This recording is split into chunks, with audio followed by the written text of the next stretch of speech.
Thanks for joining us for the first event in the Grassroots Fundraising Campaign where the Law Center is doing this month. So in this event, we'll be launching a new resource that we've been cooking up the last few months. As the title slide is showing, the toolkit is called Democratize the Economy, a policy toolkit for reshaping property and ownership. And so we'll be kind of walking through some policy visions or pathways to do that.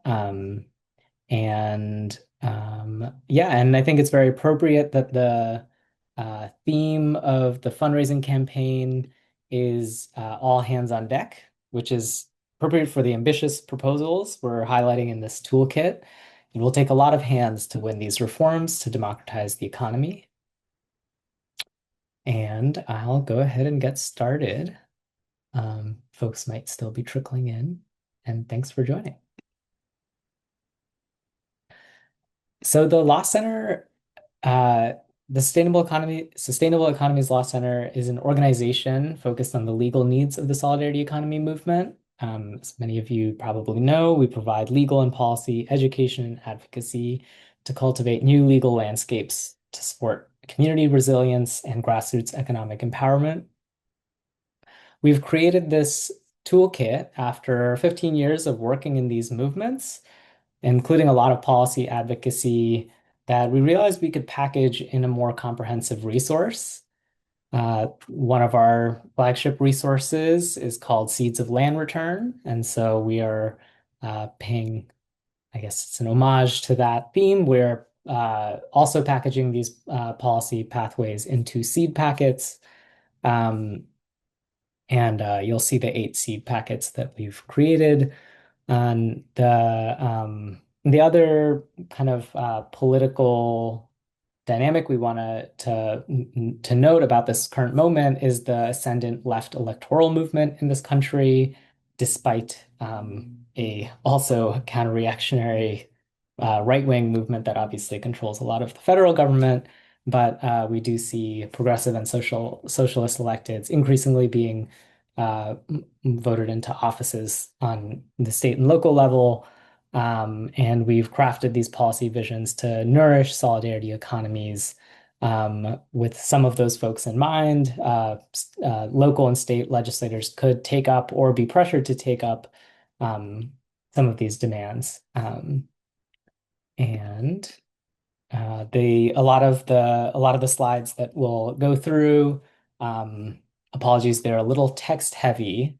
So I'm kind of more walking through. This is the actual toolkit that will be shared with you, these slides. So they do have a lot of text, but which also highlights our background, like the advocacy work we've done in the past related to many of these topics, and also pointing the way towards future possible reforms. And a final caveat, this is not a comprehensive agenda or platform. The Law Center staff collective has not assented to each of these ideas. This is not our official position statement. This is just a group of us that have cataloged some of our work and some exciting directions. So, as far as the table of contents, the organization of this toolkit, it's shifted over the last few weeks, but we've split up the main reforms and interventions that we're proposing into 2 big buckets as a general heuristic. On the left, there's property, interventions to reshape the real estate system, to redistribute power, curb speculation, and increase access. 5 seed packets under that. And on the right, there are interventions to reshape systems of economic ownership and money, including labor, to decenter shareholder profit and recenter public well-being. So starting on the property side of things, we can, oh, and just in case people want to follow along directly in the toolkit at your own pace. Here is the link to these slides, which is also the toolkit that you can keep reading. Yeah, whatever is easiest to listen to me read parts of this toolkit. And there's a lot of text on the screen, so feel free to engage how it makes sense for you too. So, ban land grabs is a campaign that a bunch of us at the Law Center have been working on for um, technically 5 years. We first kind of uh, put a proposal together that we should research this topic and thinking about what we can do on it. And then 2 years ago, we got connected to city council members, progressive leaders in Richmond, California, who were interested in exploring ways to prevent the trend of corporate ownership of housing. And so to prevent corporations from purchasing, especially single family homes, given the concerning rise in corporate ownership in the last few decades. Um, so we conducted a legal analysis and drafted an ordinance working with city leaders and also building relationships with tenant organizers and other organizers in the city of Richmond. And the ordinance focuses on preventing um, large investors from purchasing additional single-family homes. This is one kind of early realization we had. If corporations or hedge funds or BlackRock own single-family homes in the city now, uh, forcing them to sell their holdings would be more challenging legally, but preventing them from purchasing additional homes, there's a smoother constitutional pathway to that.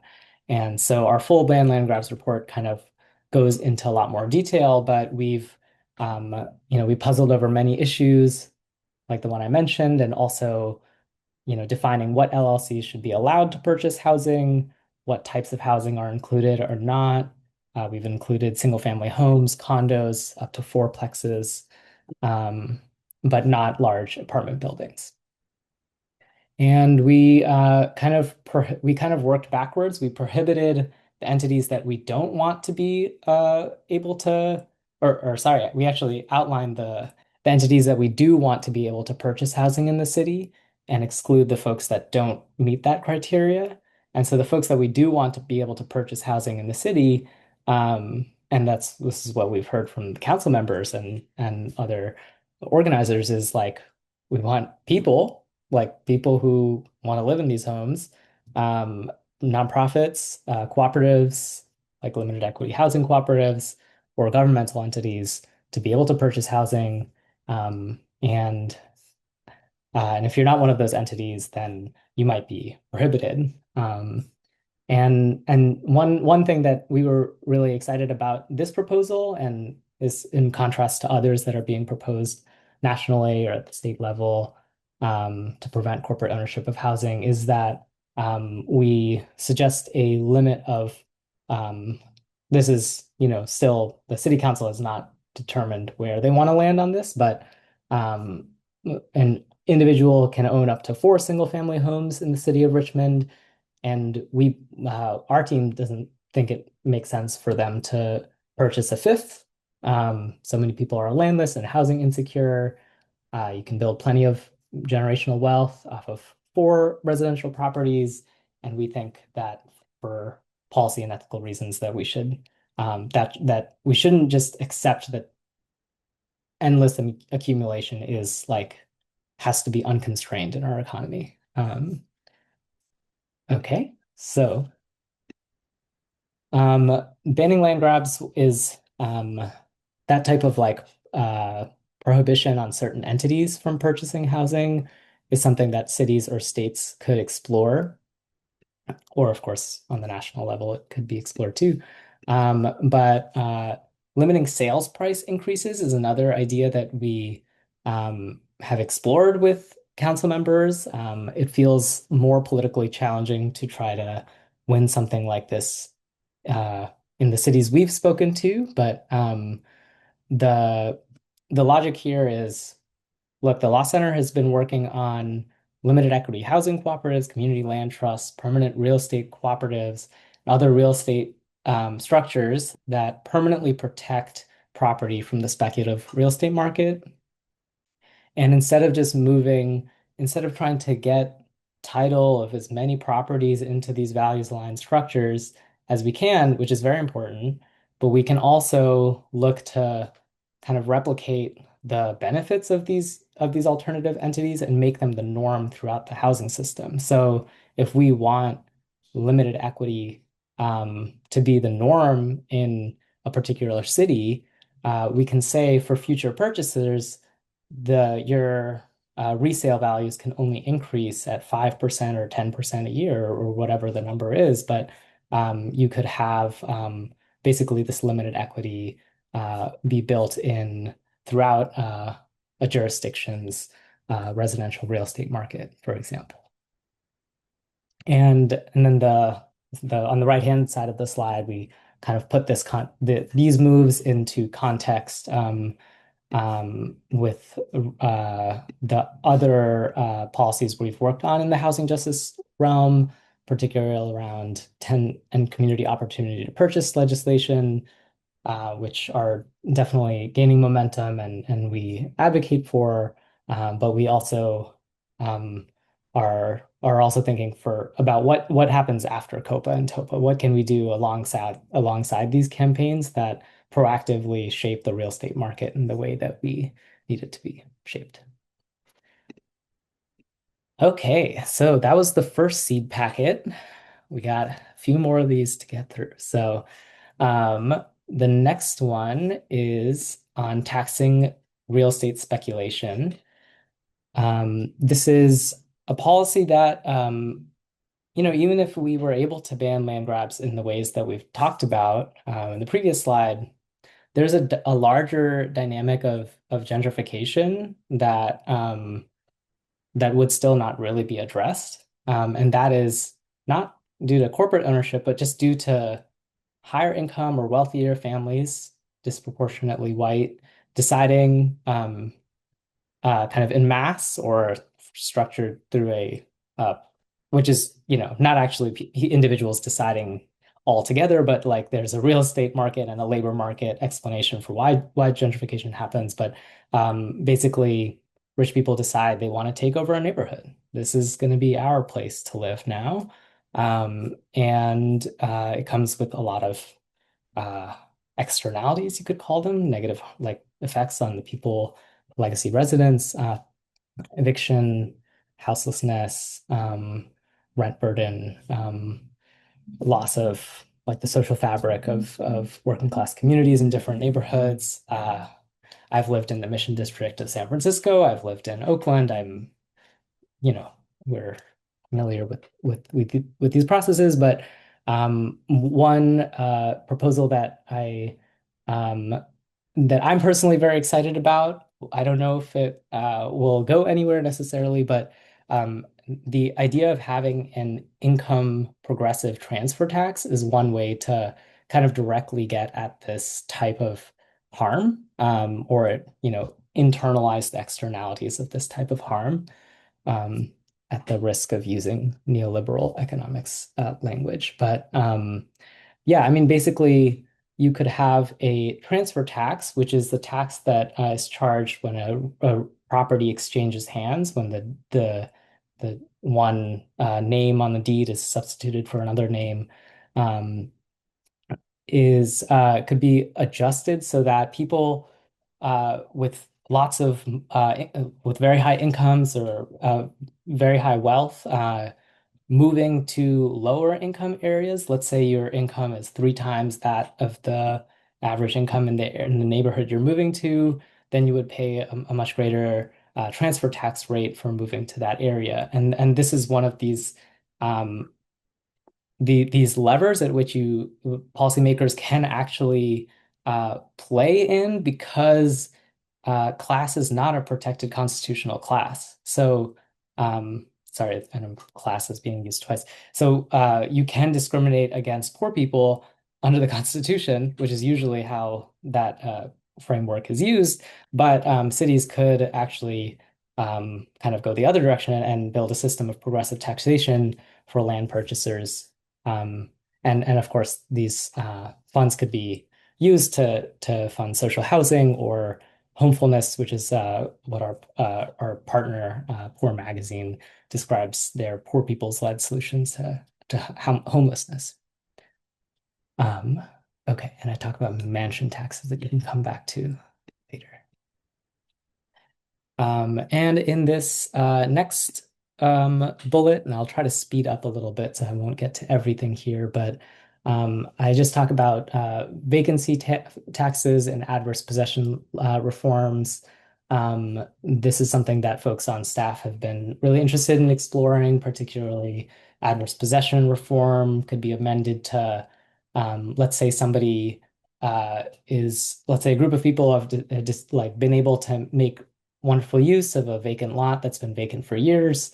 And yeah, you could shorten the holding periods like dramatically.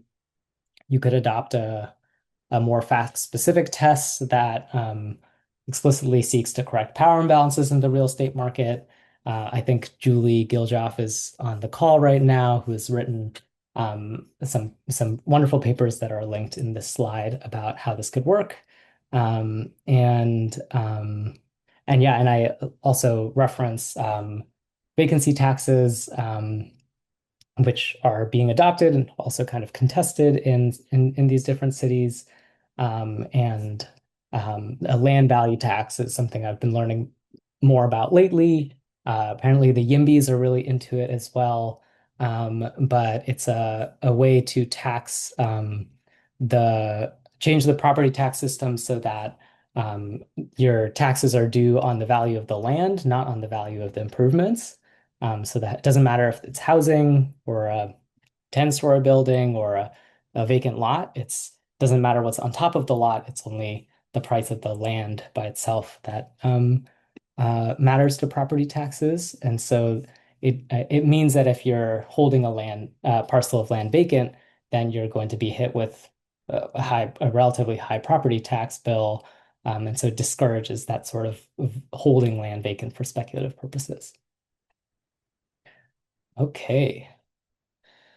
So the next three slides, the next three seed packets, I'll just preview them in this property section are make planning participatory, enable solar commoning, and enact land reform. So in this first slide, there is so we talk about, again, how to translate some of the changes we've been hoping to make project by project, client by client, liberating one parcel of land and helping liberate another, and so on. And instead look towards policies that would shift dynamics throughout a jurisdiction and throughout a real estate market. So making the planning process more participatory, more genuinely democratic is one of those bigger picture changes. Sorry, I'm just going to take a sip of water.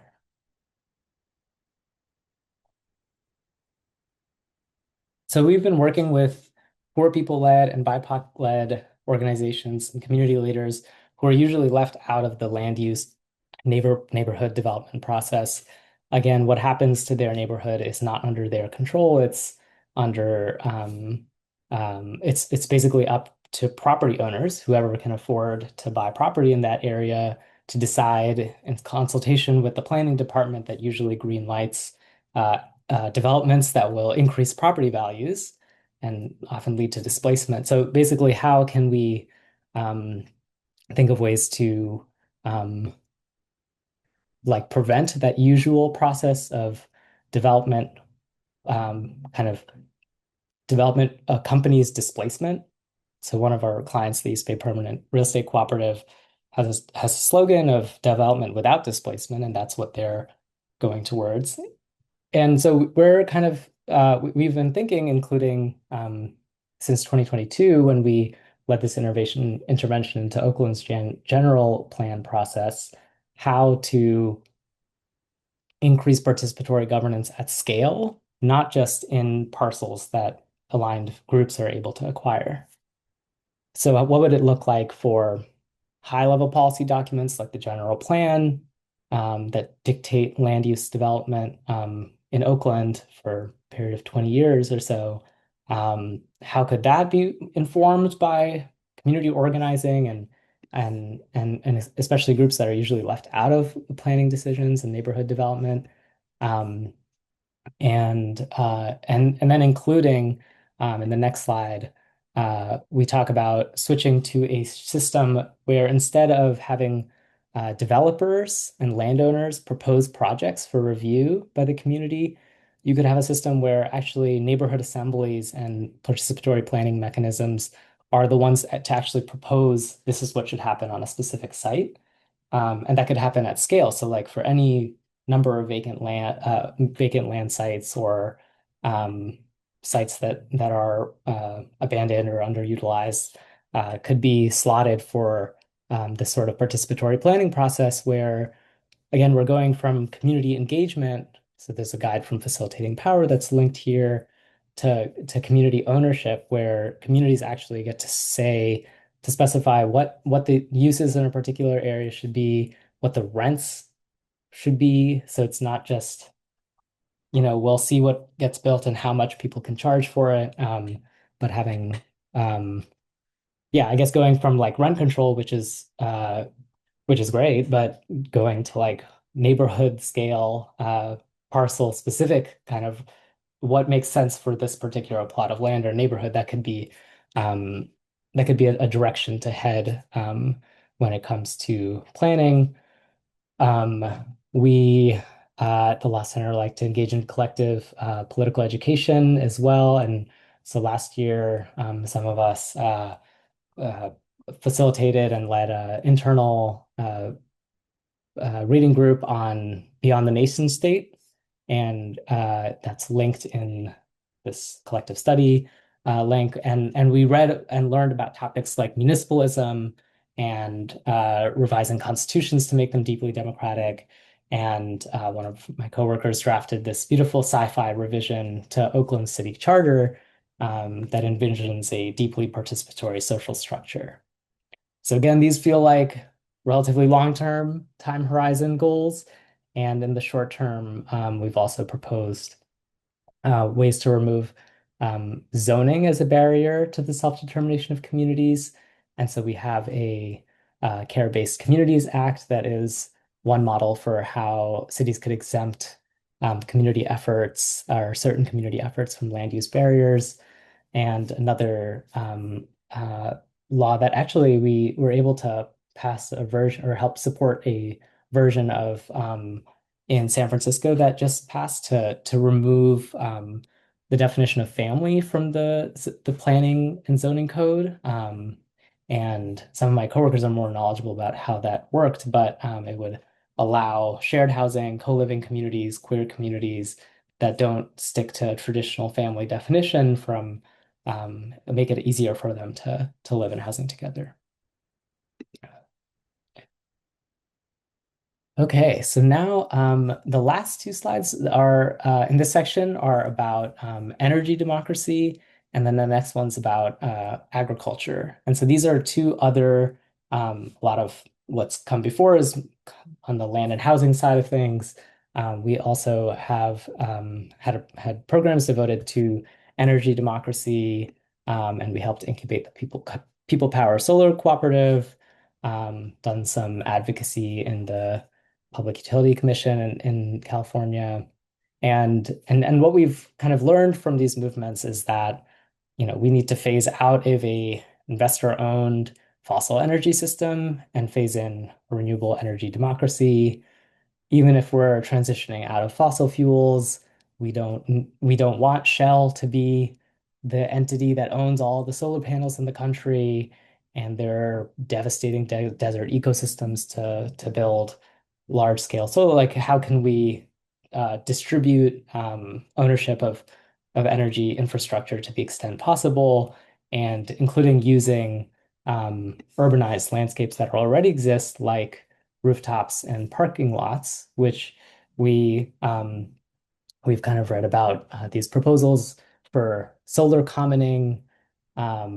Solar homesteading is sometimes what one scholar calls it, where you allow, if the property owner on a particular building or parking lot doesn't want to build solar panels above their parking lot, then that right to build could be auctioned off. And basically, you you could see this as auctioning a type of solar easement to the site. So if they don't build solar, then that easement or right is auctioned to perhaps anyone in a community, but also like there could be ways to prioritize and fund democratic cooperatives and nonprofits to have first priority in those sort of transactions. And we believe this would yield environmental benefits, distributing solar on already urbanized landscapes and promoting distributed ownership of energy resources as well. So equity benefits as well. And again, this is like a seed where it's not really fully fleshed out. We don't have a report on this topic to link to, but if people are interested and wanted to collaborate, we're open to kind of hearing what folks think. And finally, for this section, yeah, we wanted to talk about land reform, which is a framework that many global South countries have done a version of land reform in the last 50, 60 years, and is not really a framework that's very salient in the US. And we've actually been in discussion groups and been kind of learning with folks that are thinking about land reform in the US context. And for us, we really center or like what a lot of our team on the land stewardship side are immersed not only in cooperative farm projects, farm worker cooperatives, but also indigenous restoration efforts. And we support redistributing ownership of land while also healing the land from colonization. And those are kind of things that have to be done together. Land ownership is also ownership of ecosystems. And so we ground, so my coworker just wrote this blog post on understanding agriculture in the lens of rematriation, in the lens of indigenous-led uh, restoration. Um, and that same coworker, Dorian, also participated in the recent Agricultural Land Equity Task Force. And so there are some exciting uh, policy recommendations that this task force, this report, it's like 170 pages long. It has a lot more detail than we could fit on this slide. But four of the big picture takeaways for the policy recommendations that this larger task force created is to prioritize tribal stewardship and land return, including creating funding and land access opportunities for Native nations, promoting traditional ecological knowledge. So funding, incentivizing land acquisition, again, not just for tribal stewards, but also other socially disadvantaged or historically underserved farmers. Halt agricultural land consolidation by investment companies. This is, kind of thinking back to ban land grabs, but in the context of agricultural land, what would a proposal like that look like? And then finally, preserving California's agricultural land while prioritizing equitable land access and stewardship. So part of this recommendation involves creating statewide ecosystem restoration plans. All right. We mentioned a few other interesting readings we've kind of done on this topic of land reform, recognizing that you will need to challenge capitalist land and property relations in order to scale agroecological practices. We've taken, I've been very excited about Scotland's community right to buy laws. So this is one of the probably more interesting and like examples of land reform in a global north country, in a capitalist country, where it happened only in this century. So it was in 2002 or so, Scotland had this big movement to pass a series of laws. They kept getting stronger to enable community purchasers, creating a land reform board or some sort of community right to land board that reviews applications for what a community is proposing for a site and allowing them the right to buy, sometimes when the seller is looking to buy, and actually even in limited cases when the seller is not even interested in buying, they allow purchases to go through. And yeah, we reference a few other interesting policy proposals we've seen in this direction. And I will pause now for some questions because I've just been talking at you for half an hour. So I would love to hear if people have any clarifying questions about the seed packets I've shared so far, and then I'll return to the rest of the presentation. But or if people want to name seed packets that resonated with you, I think it could be a great moment to use the chat. There's 50 of us, so not sure if we wanted to, if anyone wanted to raise hand, use the raise hand function or type stack in the chat, and if you want to ask a question, or if you had any clarifying questions or responses, things that resonated, things that don't, that you want to put in the chat. I'll just give 1 minute for people to sit and think on that and can see um, how this is landing so far. I'm seeing some good stuff in the chat already. Thanks.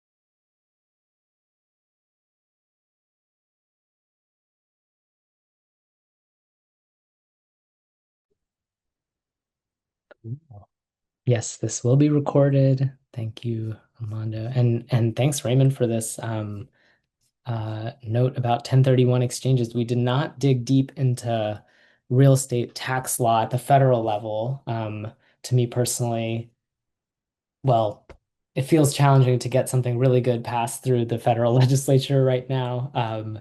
This is my personal bias, but I totally agree that those the depreciation deduction is something I've heard criticized a lot as well. So there's definitely a lot more to explore in that realm that I haven't dug into, but I appreciate the tip.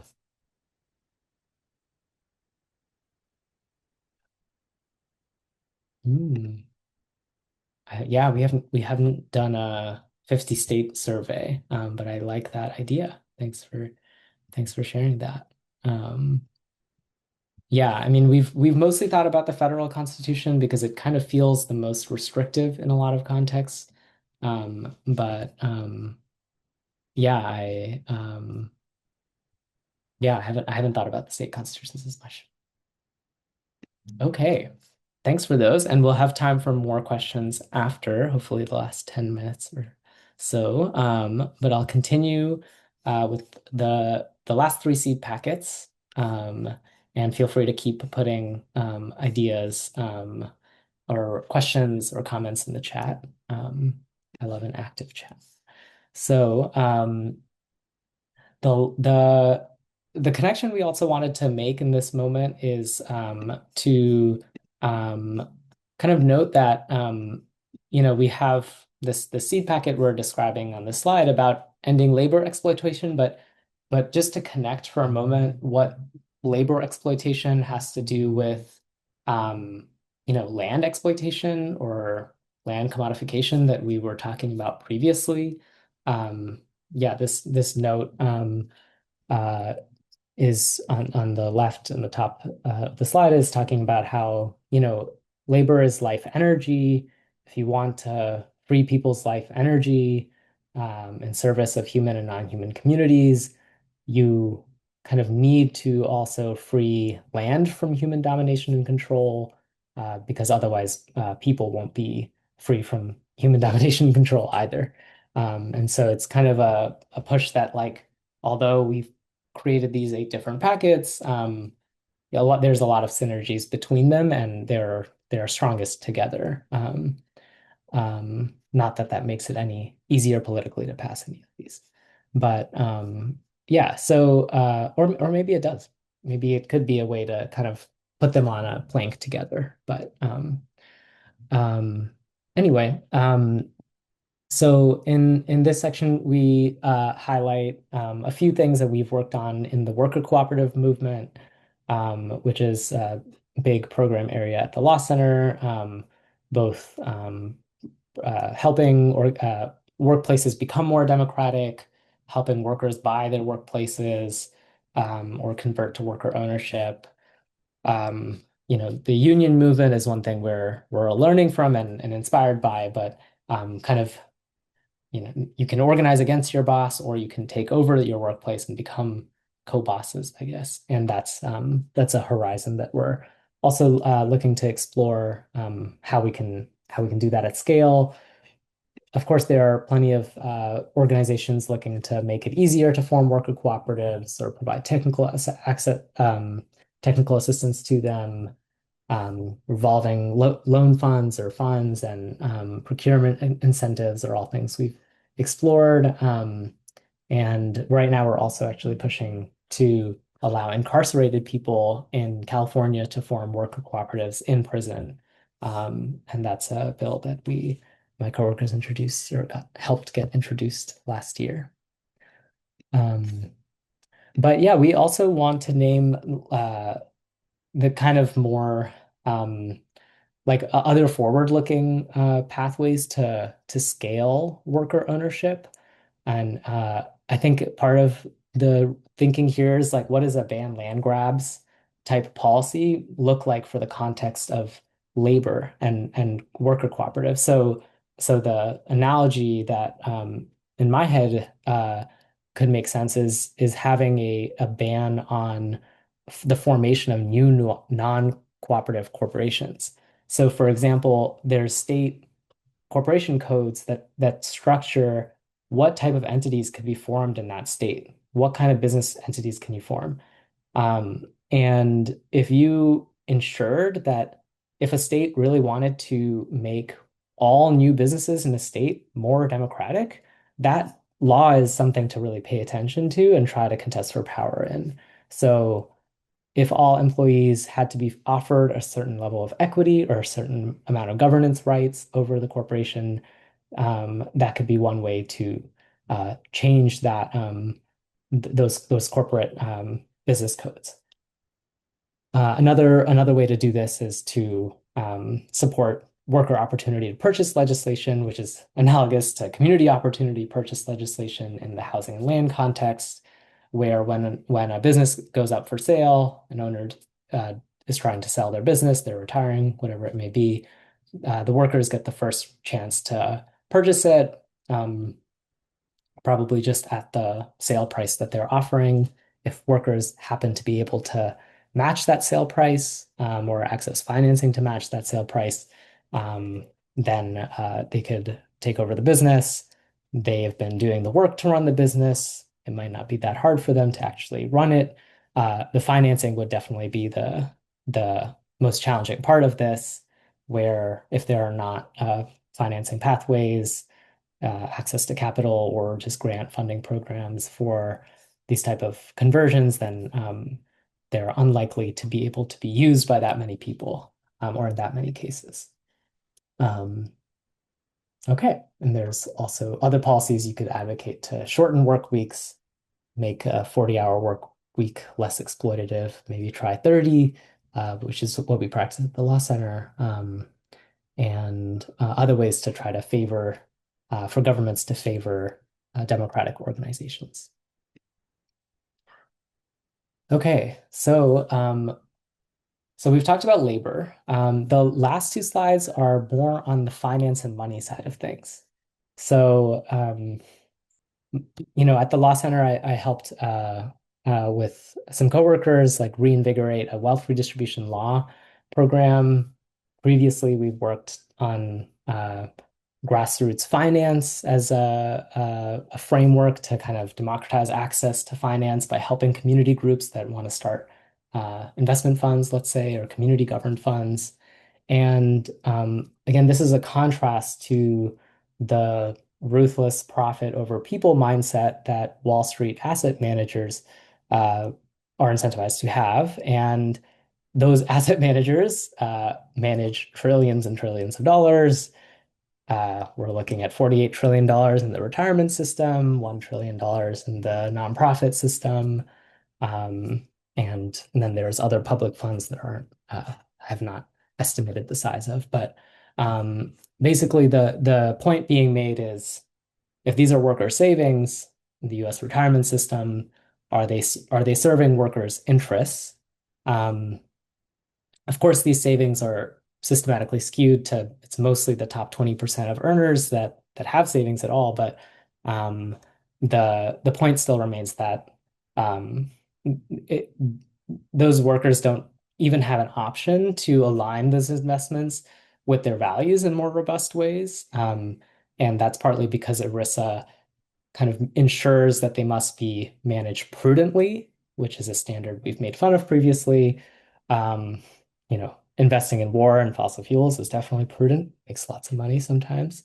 And yeah, and so like allowing at a minimum allowing workers to choose less harmful or solidarity economy investments that don't maximize profit would be one kind of feels like potentially even low-hanging fruit to offer to have that option on the table.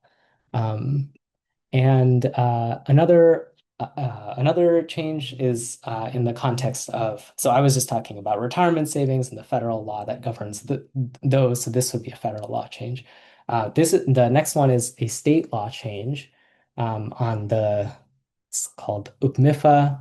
It's basically a state law that most states have that governs how nonprofits manage their funds. And we've kind of dug into this relatively obscure law a little bit, and we've noticed that there is a differentiation between investment assets and program-related assets. So any given charitable organization, foundation, university can put all their assets into these two different buckets. And basically we think it's kind of odd that funds that were given to these organizations for charitable purposes can be managed in these prudent ways that are perhaps even undermining the charitable purpose of the organization. So, for example, if a social justice foundation designates or has to designate their assets to be investment related, then they might be investing in uh, real estate investor trusts that are displacing the neighborhoods that or the neighbors that they're serving in that community. And so so we're kind of pushing for or we would be interested to explore how MIFA statutes could be amended to ensure that all of a nonprofit's assets are deployed to further charitable or mission related purposes or otherwise perhaps be taxed if they're being managed simply to maximize profits. And then this last slide kind of, or the second slide on this point gestures towards other kind of bigger picture changes you can imagine making in this vein of democratizing investment. Um, Folks have proposed public investment funds or national investment authorities or social wealth funds. The Democracy Collaborative has written about to finance the just transition that we need. And just transition from an extractive economy to a regenerative economy. And another promising movement that we wanted to highlight is the public banking movement, where, again, these are public funds that are currently being managed by extractive banks, by big banks usually, and allowing municipalities to create alternatives that make it not only cheaper to manage their funds, but also easier to invest in things that actually helps their community, is yeah, like a big benefit of public banks. And finally, our last seed packet is it's very much a seed of what could come when we think deeply about currency and money. And so that's actually a program that we had um, over a decade ago on community currencies, allowing communities to facilitate and form their own types of exchange, whether it's barter, or time banks or alternative currencies. And so we just wanted to name kind of two proposals that we've heard conversation about and we were excited about. And so one proposal is to create a regenerative currency that loses value over time. So the way this would work is, imagine if you're trying to hoard $10 million, you put it away in your bank account or wherever, and it decreases at a certain percent every year, so that intergenerational wealth hoarding is basically impossible because the currency itself degrows over time. Um, Maybe this is kind of analogous to deflation, but like we're actually thinking about like intentional degrowth, like an intentional devaluation, just like an apple or a seed doesn't last forever. Then this paper currency or digital currency doesn't need to either. And the proposal is especially interesting to me because it pairs this degrowth currency with a kind of, so you're creating a deflationary currency where there's a reason to create new currency at a regular interval. And so there's a reason to do something like a universal basic income or paying producers directly. And it's so what these proposals have in common is they're creating a kind of monetary incentive, like a incentive based on the monetary system to do something like a universal basic income or a personal dividend, as the next proposal talks about it. And so this next proposal, some of our friends at One Project developed and kind of wrote about this vision for a monetary commons, along with the former Greek finance minister, Yanis Varoufakis.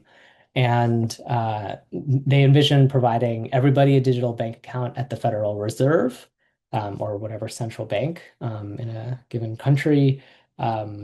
This Fed accounts concept has been written about by others as well, allowing everyone to access higher interest rates that currently only big banks can access. And then again, they have this monetary macroeconomics explanation for how this creates a deflationary tendency.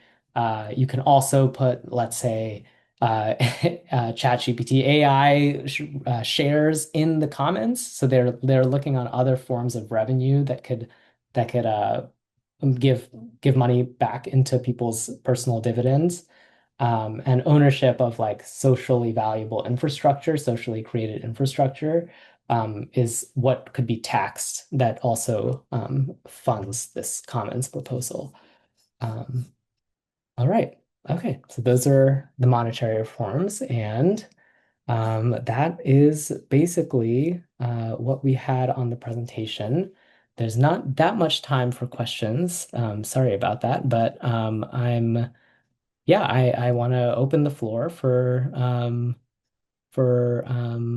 what any comments or thoughts, clarifying questions. I know there's a lot of activity in the chat, which is great to see. And I see one question. Abe asked, worker first right of refusal. Yes, that is, I think, part of the way that a Worker Opportunity to Purchase Act could be structured. Um, but let me know if there's more to that question. And yeah, I see Rishi has their hand raised. First of all, amazing work. This is so awesome. It's so nice to see everything organized, and thanks for sharing it. Really appreciate it. And everybody who's on this call too, I just want to acknowledge, like, holy cow, thank you for all the leadership and the sacrifices and what we need to do right now. So I'm just like really grateful for our solidarity and also forgiveness and grace because I'm sure we've all experienced a lot of trauma trying to build something from a system that produces so automatically produces trauma. Um, I want to mention two things. Just to plant the seed because in the space that we're in right now is integrating the healthcare system. And right now, the healthcare system makes things worse. Like that wasn't really talked about. But when you talk about housing, you talk about food systems, you talk about economic systems. The healthcare system is a big part of it. We don't have universal healthcare, so that's a that's something. It sucks, but at the same time, like I wonder how we can be more strategic about using the healthcare money that's guaranteed. I'm on the advisory council on aging for Contra Costa County. There's millions of dollars that are being misspent or wrongly spent or not even spent because people are not involved at the county level or don't know how to access these automatic medical money, right? And so even local farmers don't get that money. It's going to an internet transnational company. So I just want to plant the seed that let's also organize around healthcare. Because that's to me, it's like an opportunity rather than something we always on the defense for, right? And then housing can plug into there and all these different things. And also on that note, I'll drop something in the chat. Hopefully, some of you guys can connect. There's a project we're involved with that is doing housing around a regenerative farm for seniors. And so maybe that's something for us to think about is generating revenue while housing folks who need it the most. So planning to see with you guys.